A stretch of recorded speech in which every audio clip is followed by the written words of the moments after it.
What's up, everybody? Today I'm going to show you how to take the wheel off of your Vulcan 900 Classic.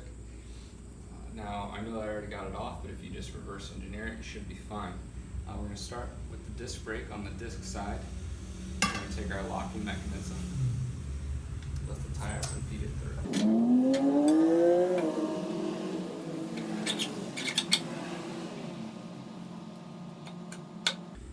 Once you got that through, you're going to throw the bolt on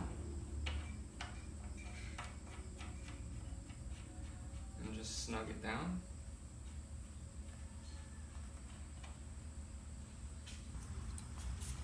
Alright, so now we're going to line up the disc brake,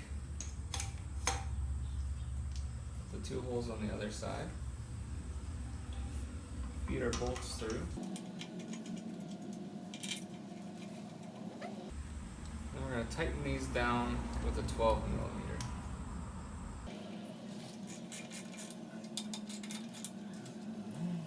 So just to show you a close-up, we're taking these two bolts off, and that'll allow the disc brake to slide off. Here's our 15/16, but in order to keep that on, there's another pin here. It's right in there.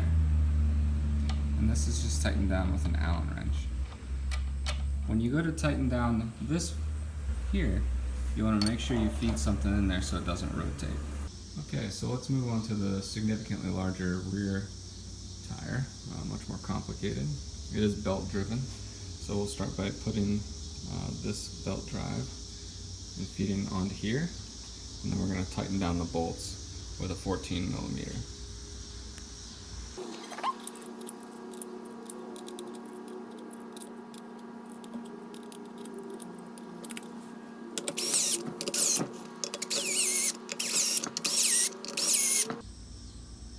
Okay, and this is what it should look like when you're all finished. I do like to go back through and hand tighten down these bolts just because. Alright, so the first step to putting on the rear tire is pretty much the same as the front. We're going to lift it up and we're going to feed the pin through.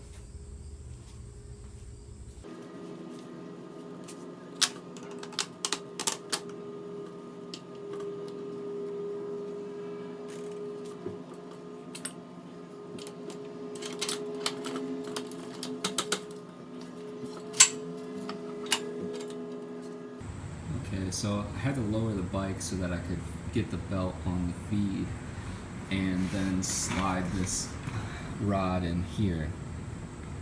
You're going to see it come out the other side, right in here.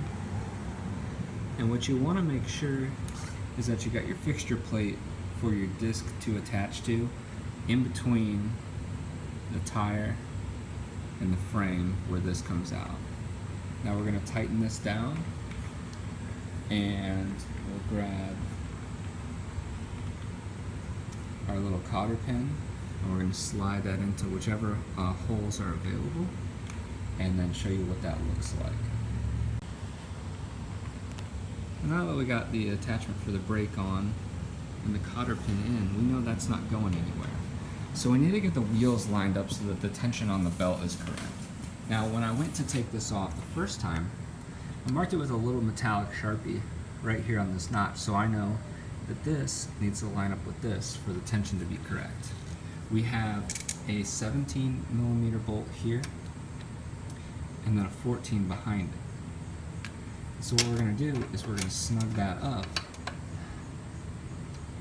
and I can almost do it by hand, so that this line, this notch, matches up with this dot. That's how we'll know that the tension is correct.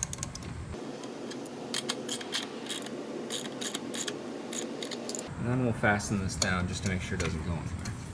We'll do the same thing on the other side. And then, lastly, we'll throw the brake back on. Okay, so as you can see, we're lined up there. And it's a little harder to see, but we are lined up there. We'll push the brake up so that it fills right in those slots, and then we're going to put these two guys in here. Alright, now that you've got that brake on. The only thing left to do is give it a wash and a wax and take it for a ride. If you enjoyed this video, please drop me a like and maybe a subscribe.